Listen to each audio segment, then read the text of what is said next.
আমি আল্লাহর জিকির করে না এমন একটা মাখলুক নাই রে ও মুসলমান।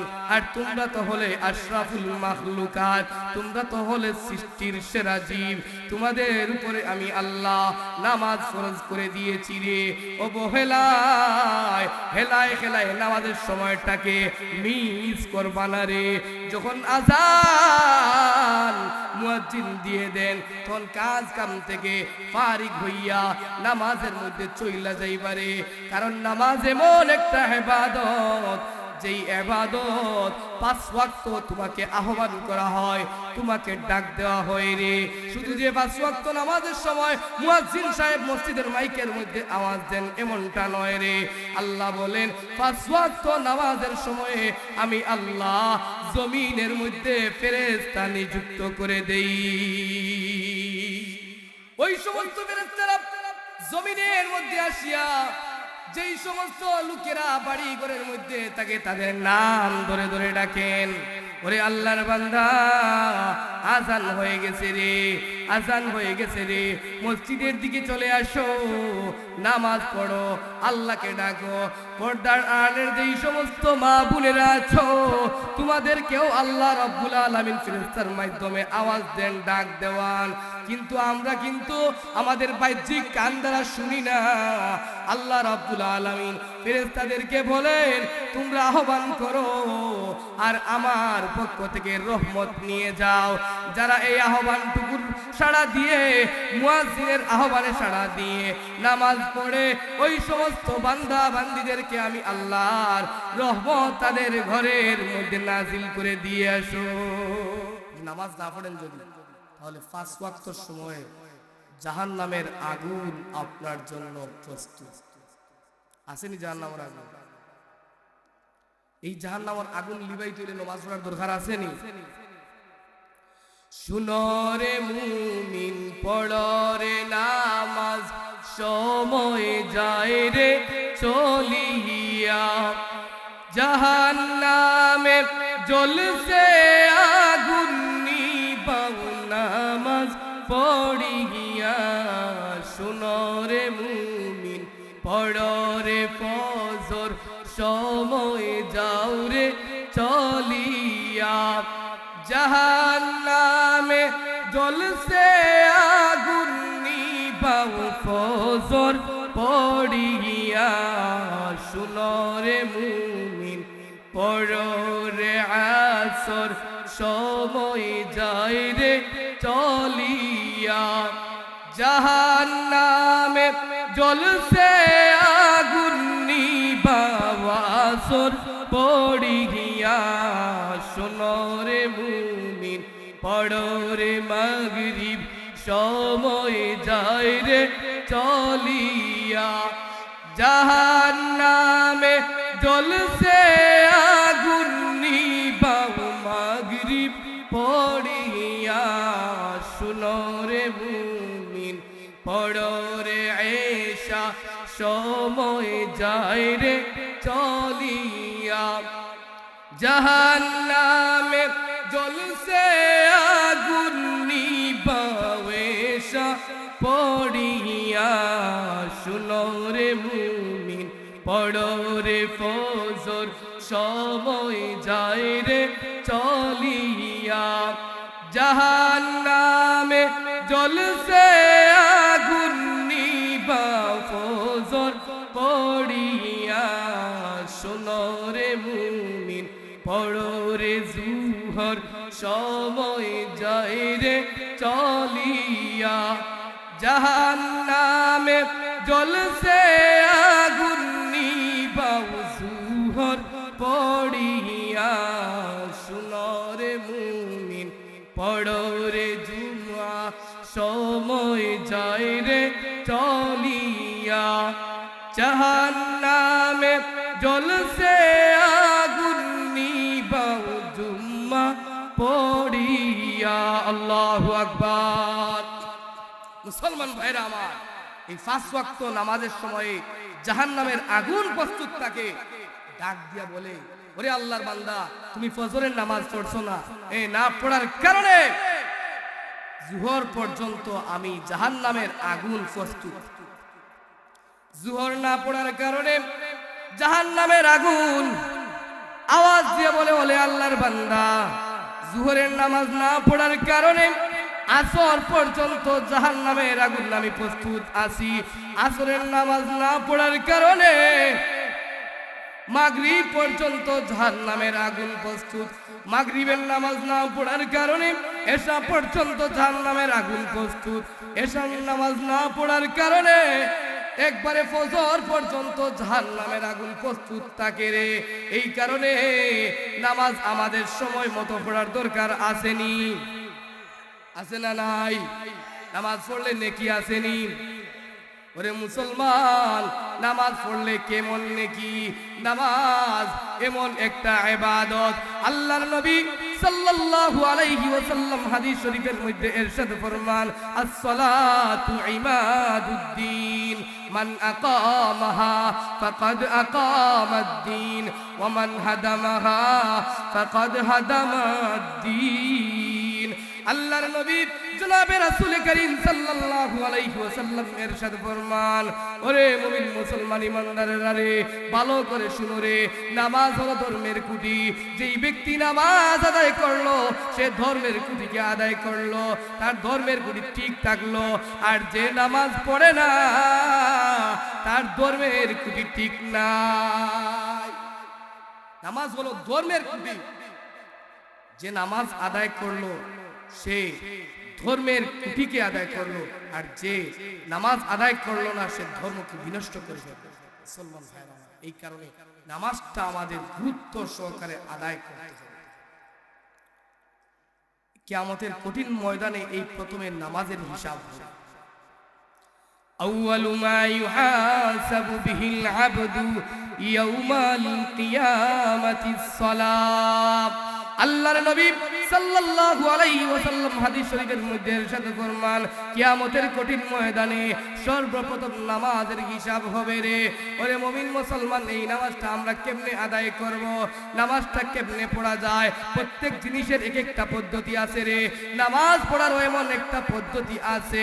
নামাজ আপনি আমি পড়তে হবে খুশু খুদুর সঙ্গে, ধ্যান ও খেয়ালের সঙ্গে। আমি আগেই বলছি যে মানুষের একটা অবস্থান হলো, বাহ্যিক দেখা যায় শরীর, এই শরীরের দাম তত সময় আছে যত সময় পর্যন্ত দেহের ভিতরে, এই শরীরের ভিতরে রূহ আছে। ঠিক তদ্রূপ ভাবে নামাজেরও একটা রূহ আছে, আর নামাজের রূহটা হলো খুশু খুজু। আপনি যদি নামাজ আদায় করেন, এই বাহ্যিক খালি সেজদা দেন আর উঠেন আর দাঁড়ান আর সেজদার মধ্যে যান, রুকু করেন, আর আপনার যদি খুশু খুজু না থাকে, যেমনি ভাবে একজন লোকের শরীর তার দেহ থেকে যখন রূহ বাইর হয়ে যায়, এই শরীরের আর কোনো দাম থাকে না। ঠিক তদ্রূপ ভাবে আপনি রুকু করতেছেন, সেজদা করতেছেন, কিন্তু আপনার খুশু নাই, খুজু নাই, জ্ঞান নাই, খেয়াল নাই, এমন নামাজেরও দাম নাই। কথা বল ঠিক নেই? এই কারণে নামাজটা আপনার আদায় করতে হবে জ্ঞান এবং খেয়াল। জ্ঞান এবং খেয়ালের সহিত আপনার নামাজ আদায় করতে, নামাজ পড়তে হবে। কেমনে পড়লে নামাজ জ্ঞান এবং খেয়ালে নামাজ পড়া হয়? আল্লাহর এক ওলি আসেম রাহমাতুল্লাহি আলাইহি, অনেক বড় একজন আল্লাহর ওলি ছিলেন। একদিন হঠাৎ মনে হলো নামাজে আমি পড়ি, নামাজের মধ্যে তো আমার ধ্যান আসে না, নামাজের মধ্যে তো আমার খেয়াল লাগে না, এই নামাজের মধ্যে ধ্যান এবং খেয়াল কেমনে আসে? এই চিন্তাটুকুন তিনি করে আল্লাহর ওলি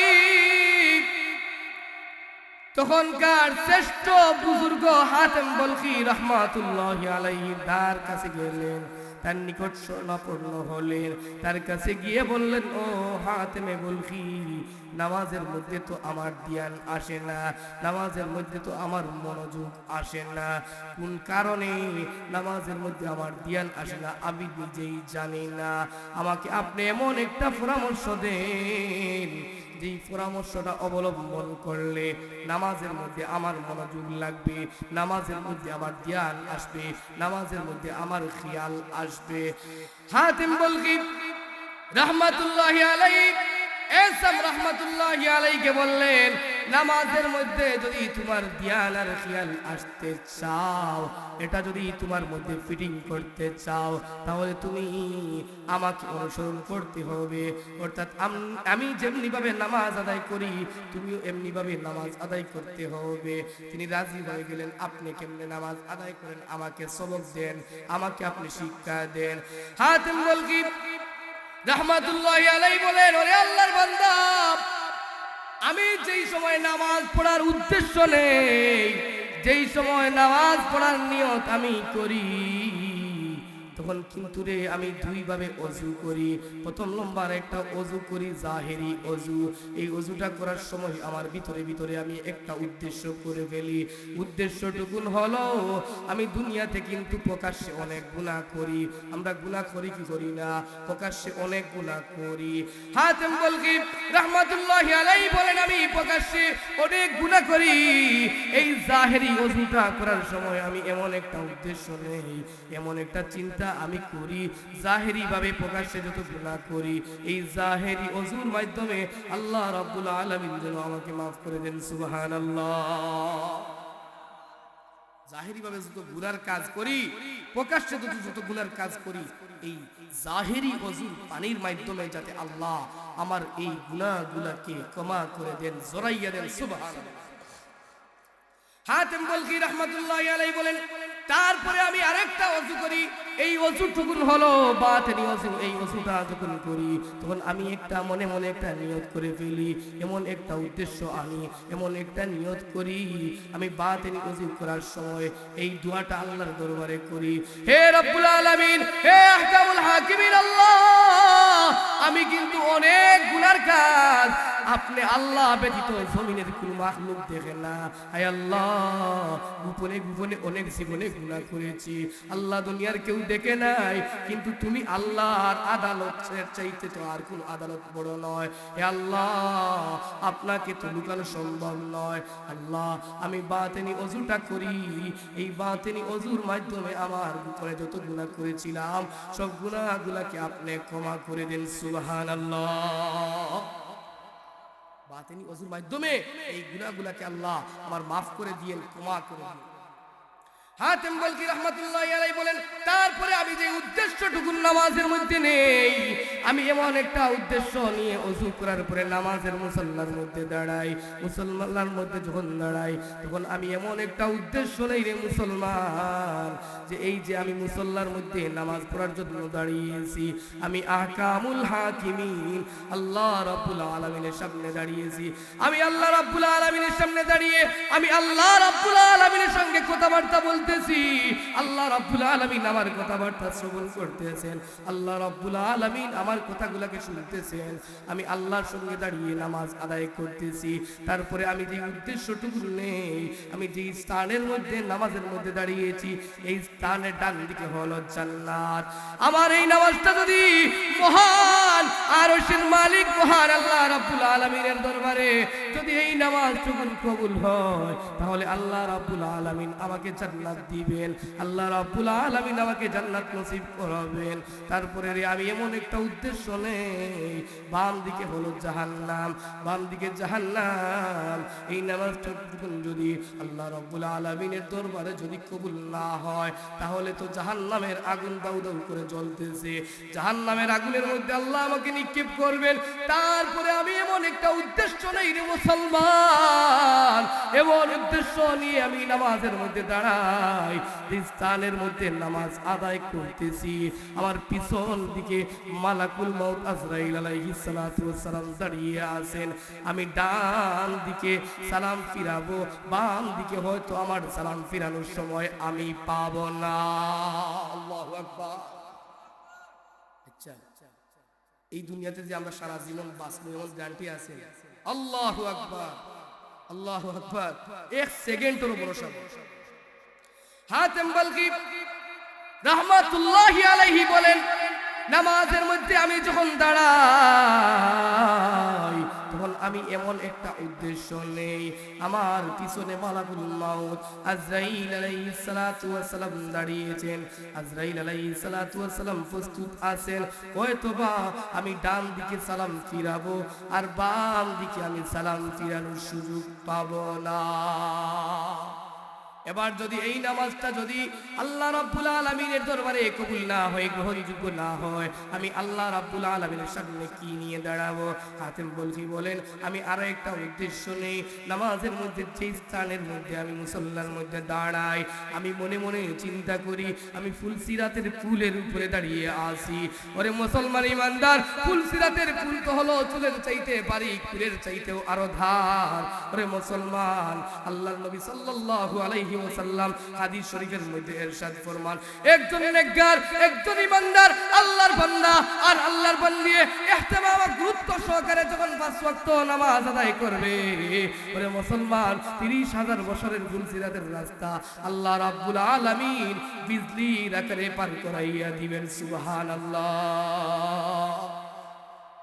30,000 বছরের রাস্তা এই ফুলসিরাতের পুল ইহতিমাম ও গুরুত্ব সহকারে যারা, যে ব্যক্তি, যে আল্লাহর বান্দি, যে আল্লাহর বান্দা ইহতিমাম ও গুরুত্ব সহকারে এই 5 ওয়াক্ত নামাজ আদায় করবেন, আল্লাহর নবী সাল্লাল্লাহু আলাইহি ওয়াসাল্লাম হাদিস শরীফের মধ্যে ইরশাদ ফরমান, আল্লাহ রাব্বুল আলামিন এমন বান্দাকে আর এমন বান্দিকে বিজলির আকারে, বিজলি যে আসে আমরা দেখি আবার দেখি, ঠিক নেই? বৈশাখ মাসে যে বিজলি হয় দেখা যায়, খালি জিলিক দেয়, ধরা যায় না, দেখাও যায় না। এমন ভাবে উদাহরণ দেওয়া হয়েছে, এই বিজলির আকারে আল্লাহ রাব্বুল আলামিন এই ফুলসিরাতের পুল আপনাকে আমাকে পার করাবেন যদি আমরা নামাজ পড়ি। কি পড়ি মুসলমান ভাইরা আমার? এমন উদ্দেশ্য নিয়ে হাতেম বলখি রাহমাতুল্লাহি আলাইহি, উনার শিষ্য হযরত আসিম রাহমাতুল্লাহি আলাইহি বলছেন, এমন উদ্দেশ্য নিয়ে আমি নামাজ পড়ি। উনার শিষ্য হযরত আসিম রাহমাতুল্লাহি আলাইহি তার উস্তাদ হাতেম বলখি রাহমাতুল্লাহি আলাইহি বলেন, ও আমার প্রাণের উস্তাদ হাতেম বলখি রাহমাতুল্লাহি আলাইহি, আপনি এমন উদ্দেশ্য নিয়ে আপনি কতদিন যাবত নামাজ পড়তেছে? হাতেম বলখি রাহমাতুল্লাহি আলাইহি বলেন, ও আমার প্রাণের ছাত্র, এমন উদ্দেশ্য নিয়ে আমি 30 বছর ধরে নামাজ আদায় করতেছি।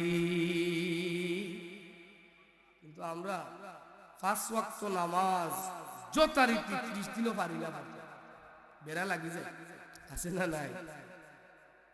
এই কারণে আমাদের নামাজটা পড়তে হবে ধ্যান এবং খেয়ালে। আচ্ছা, ওই যে আল্লাহর ওলি যেভাবে নামাজ পড়ছেন, তিনি নামাজের মধ্যে যখন দাঁড়ান তখন তার একটা চিন্তা আসে যে আমি যে স্থানের মধ্যে নামাজ পড়তেছি, আমি আল্লাহ রাব্বুল আলামিনের সামনে দাঁড়িয়ে উনার সঙ্গে আমি কথা বলতেছি। ডান দিকে হলো আমার জান্নাত, বাম দিকে হলো জাহান্নাম, আমার পিছনে মালাকুল মাউত আজরাইল আলাইহিস সালাতু ওয়াস সালাম দাঁড়িয়ে আছেন, আমার নিচে ফুলসিরাতের পুল। এবার আমি যদি এই নামাজটা যদি আমার আল্লাহ রাব্বুল আলামিনের দরবারে গিয়ে যদি কবুল হয়, তাহলে আল্লাহ আমাকে জান্নাত দান করবেন। আর যদি এই নামাজটা যদি আমার আল্লাহ রাব্বুল আলামিনের দরবারে গিয়ে যদি কবুল না হয়, তাহলে উপায় নাই, আমার জাহান্নামের দাউ দাউ আগুনের মধ্যে জ্বলতে হবে। এমন উদ্দেশ্য নিয়ে উনি নামাজ পড়ছেন আর শিক্ষা দিয়ে গেছেন, ও মুমিন মুসলমান, এমন উদ্দেশ্য নিয়ে কোন আল্লাহর বান্দি, কোন আল্লাহর বান্দা যখন নামাজ পড়বে, এর ভিতরে একটা সেকেন্ডের জন্য হলে শয়তান তাকে ধোঁকা দিতে পারবে না। এমন উদ্দেশ্য নিয়ে যদি আমি নামাজ পড়ি, মুসলমান, আমরা নামাজের মধ্যে তো ধ্যান নাই, খেয়াল নাই, একবারে নাই, একবারে ধ্যান নাই, খেয়াল নাই। সাহাবায়ে কেরাম কেমন নামাজ পড়ছেন, আল্লাহু আকবার। আলী রাদিয়াল্লাহু তাআলা আনহু পায়ের মধ্যে তীর ঢুকে গেছে। হযরত আলী রাদিয়াল্লাহু তাআলা আনহু পায়ের মধ্যে তীর ঢুকে গেছে। সাহাবায়ে কেরাম পেরেশান হয়ে গেছেন। আল্লাহর নবী সাল্লাল্লাহু আলাইহি ওয়াসাল্লামের দরবারে আলী রাদিয়াল্লাহু তাআলা আনহুকে নিয়ে যাওয়া হলো। ইয়া রাসূলুল্লাহ, ইয়া হাবিবাল্লাহ, ওগো নবীজি, আপনার সাহাবী আলীর পায়ের মধ্যে তীর ঢুকে গেছে। ইয়া রাসূলুল্লাহ, ইয়া হাবিবাল্লাহ, আমরা অনেক সময় ধরে জোরাজুরি করতেছি এই তীরটা বাহির করার জন্য, কিন্তু আমরা পারি নাই। আল্লাহর নবী সাল্লাল্লাহু আলাইহি ওয়াসাল্লাম বললেন, ও আমার সাহাবীরা, আমার আলীর পাও থেকে তোমরা এমনিতেই তীর বাহির করতে পারবা না রে। আমার আলীর পাও থেকে যদি তোমাদের তীর বাহির করতে হয়, তোমরা আমার আলীকে নামাজের মধ্যে দাঁড় করাইয়া দাও। আওয়াজ দিয়ে পড়েন সুবহানাল্লাহ। আলী রাদিয়াল্লাহু তাআলা আনহুকে নামাজের মধ্যে দাঁড় করাইয়া দেওয়া হলো। আর আলী রাদিয়াল্লাহু তাআলা আনহু নামাজের মধ্যে এমন মনোযোগ দিয়ে নামাজ আদায় করতেছেন।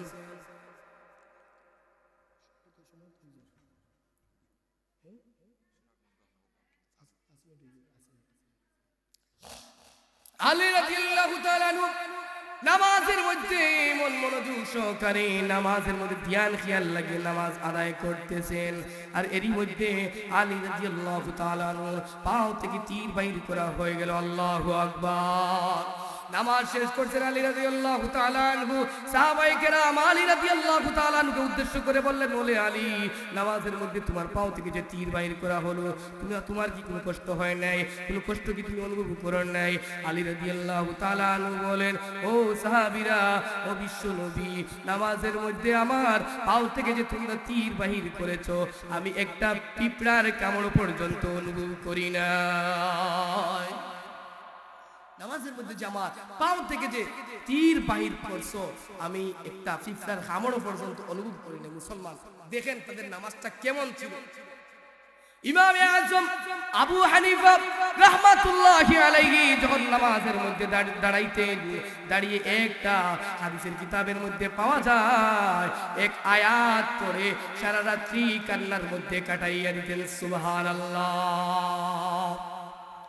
وامتازوا اليوم أيها المجرمون।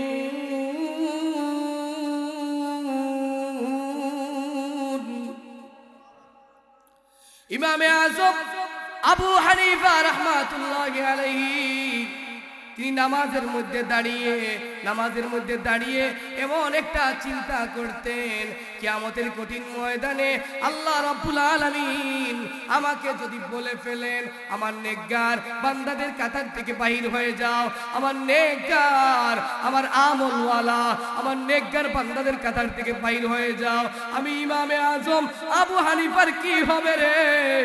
এই চিন্তা করে নামাজের মধ্যে কান্না করে সারা রাত্রি পার করে দিতে। সুবহানাল্লাহ, আল্লাহু আকবার। মুসলমান ভাইরা আমার, সাহাবায়ে কেরামের নামাজ, তাবিঈনদের নামাজ, তবে তাবিঈনদের নামাজ অবস্থাটা এমন ছিল, আফসোস লাগে আমাদের নামাজ যেন শয়তানে হাসে আমাদের নামাজ থেকে। নামাজ পড়লে লাভ আছে না নাই? وَمَن يَتَّقِ اللَّهَ يَجْعَل لَّهُ مَخْرَجًا। আল্লাহ রাব্বুল আলামিন বলেন, আমি আল্লাহকে ভয় করো আর তোমরা নামাজ আদায় করো। যদি নামাজ আদায় করো তাহলে আমি আল্লাহ তোমাদেরকে এমন জায়গা থেকে রিজিকের ব্যবস্থা করে দেব, তোমরা চিন্তাও করতে পারবে না। আমি আল্লাহ এমন স্থান থেকে তোমাদেরকে আমি আল্লাহ রিজিকের ব্যবস্থা করব। সুবহানাল্লাহ। মুসলমান ভাইরা, অন্য এক আয়াতের মধ্যে আল্লাহ রাব্বুল আলামিন বলেন, ওয়া'মুর আহলাকা বিস-সালাত লা নাসতাবির আলাইহা নাহনু নারযুকুকা লিত-তাকওয়া ওয়াল আকিবাতু লিত-তাকওয়া। আল্লাহ রাব্বুল আলামিন তার নবী বিশ্ব নবী রাহমাতুল আলামিনকে উদ্দেশ্য করে বলেন, ইয়া রাসূলুল্লাহ, ইয়া হাবিবাল্লাহ, আপনি আপনার আহলদেরকে, আপনার পরিবারের লোকদেরকে আপনি নামাজ পড়ার তাগিদ দেন, নামাজের নির্দেশ দেন। সুবহানাল্লাহ। নামাজ পড়ার নির্দেশ দেন, আর এর উপর আপনি নবী অটল অবিচল থাকেন। যদি অটল অবিচল থাকেন তাহলে লাভ আছে না নাই? নামাজ যদি পড়ে লাভ আছে না নাই? আল্লাহ রাব্বুল আলামিন বলেন, ওগো নবীজি, আপনি নিজে নামাজ পড়েন, আপনার আহলদেরকে নামাজের হুকুম দেন, আর এর উপর আপনি অটল থাকেন। হ্যাঁ, অটল অবিচল আপনি থাকেন। আমি আল্লাহ নাহনু নারযুকুকা ওয়াল আকিবাতু লিত্তাকওয়া, আমি আপনার কাছ থেকে রিজিক চাই না, বরং আমি আল্লাহ আপনাকে রিজিক দান করি। সুবহানাল্লাহ। কে রিজিক দেন? আমরা কে দেন? আল্লাহ দেন রিজিক। নামাজ যদি আমরা ইহতিমাম ও গুরুত্ব সহকারে যদি 5 ওয়াক্ত নামাজ আদায় করতে পারি, আল্লাহ রাব্বুল আলামিন আপনাকে আমাকে 5টা পুরস্কারে পুরস্কৃত করবেন। সুবহানাল্লাহ। 1 নম্বর হইল এই দুনিয়াতে আল্লাহ রিজিকের অভাব দূর করবেন। কি করবেন? রিজিকের অভাব দূর করবেন। এই রিজিকের কারণে দেখেন আপনি আমি কত কিছু করি, ঠিক নাই? রিজিকের কারণে চুরি করে, ডাকাতি করে, রাজানি করে, তারপরে চান্দাবাজি করে, দান্দাবাজি করে, আছে না নাই? এই খানির লাগি করে। কিসের লাগি? এই খানির দায় করে। আপনার খানির চিন্তা থাকতো না, কোনো টেনশন থাকতো না যদি আপনি নামাজ পড়েন। তারপরে হলো আল্লাহ রিজিকের অভাব দূর করে দিবেন। আপনার মৃত্যুর সময় আপনাকে কালেমা নসিব করাবেন। আল্লাহ রাব্বুল আলামিন আপনার কবরের আযাব মাফ করে দিবেন। ফুলসিরাতের ফুল আল্লাহ রাব্বুল আলামিন বিজলির আকারে আপনাকে পার করাইয়া দিবেন। তারপরে 5 নম্বর আল্লাহ রাব্বুল আলামিন আপনাকে আমাকে বিনা হিসাবে বেহেশত দান করবেন। ও মুসলমান, যদি আল্লাহ যদি হিসাব নেন, আপনি আমি বেঁচে যাইতে পারি। যদি আল্লাহ হিসাব নেন, যদি খালি নমাজটার হিসাব নেন, কতদিন বন্ধা পড়ছিলেন না নমাজ হিসাব দিয়ে আর মনি কেউ পারতেন। আল্লাহ এখন যদি ইহতিমাম গুরুত্ব সহকারে যা তো করে দিয়ে গেছে কি আর যাতে নামাজ মিস হয় না, এই চিন্তাটুকুন যদি এনে আমাদের প্রত্যেকের মাথার মধ্যে আপনি আমি নামাজ যদি পড়ি, আল্লাহ রাব্বুল আলামিন বলেন আমি আল্লাহ আমার বান্দার প্রতি খুশি হইয়া আমার বান্দাকে বিনা হিসাবে আমি আল্লাহ বেহেশত দান করব। সুবহানাল্লাহ। মুআজ্জাজ হাজিরিন, এই মখতুসর যতটুকু নামাজ সম্পর্কে আলোচনা করছি, আল্লাহ রাব্বুল আলামিন আমাদের প্রত্যেককে উক্ত আলোচনাটুকুর উপর আমলের তৌফিক দান করুন। সকলেই পড়ি আমিন।